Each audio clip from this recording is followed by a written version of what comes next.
ফুল ফুটুক না ফুটুক, আজ বসন্ত।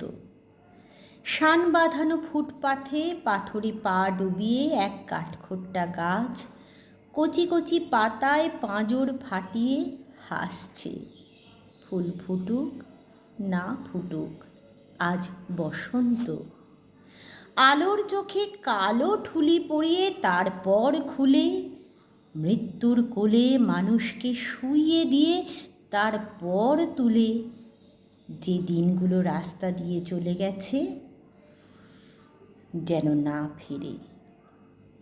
গায়ে হলুদ দেওয়া বিকেলে একটা দুটো পয়সা পেলে যে হরবোলা ছেলেটা কোকিল ডাকতে ডাকতে যেত, তাকে ডেকে নিয়ে গেছে দিনগুলো।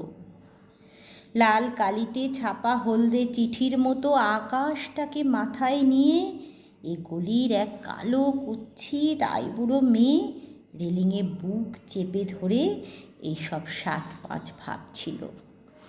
ঠিক সেই সময় চোখের মাথা খেয়ে গায়ে উড়ে এসে বসল মরণ, পোড়ার মুখ লক্ষ্মী ছাড়া প্রজাপতি।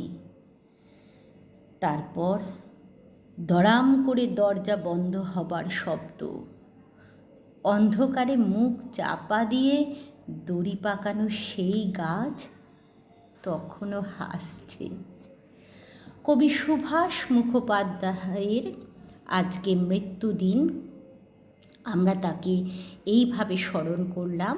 কবিতাটা কেমন লেগেছে অবশ্যই জানাবেন।